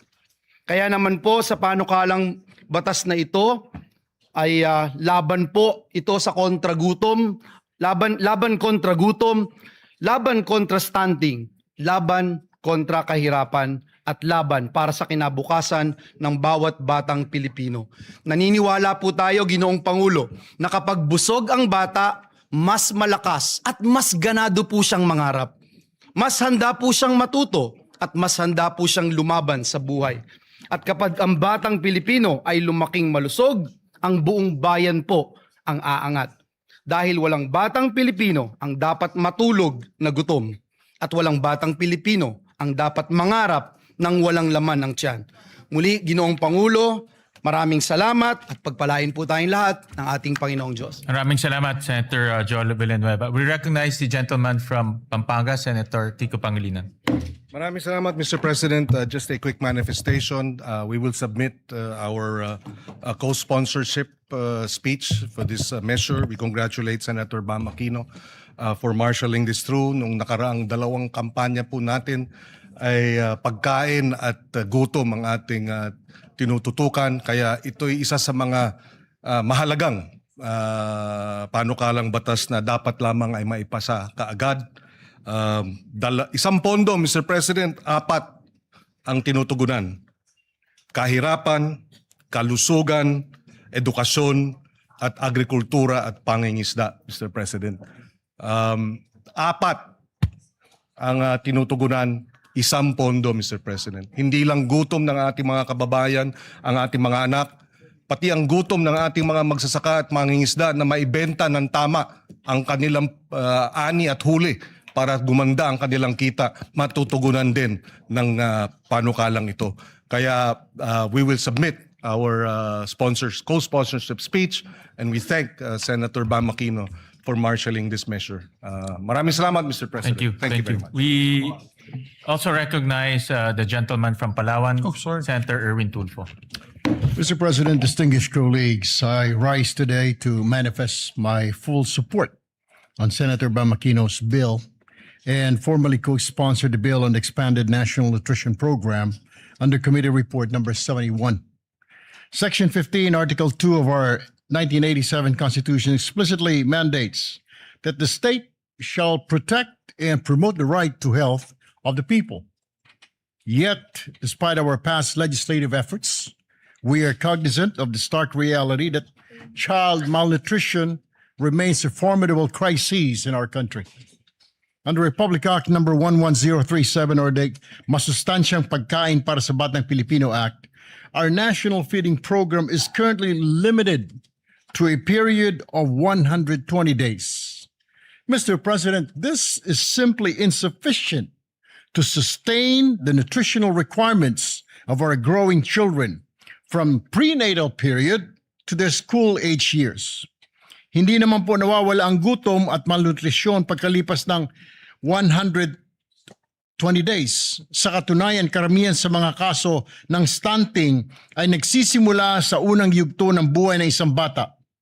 Kaya kinakailangan ang tuloy-tuloy at pangmatagalang interbensyon. It is for this reason that I also filed Senate Bill number 1471 through this measure.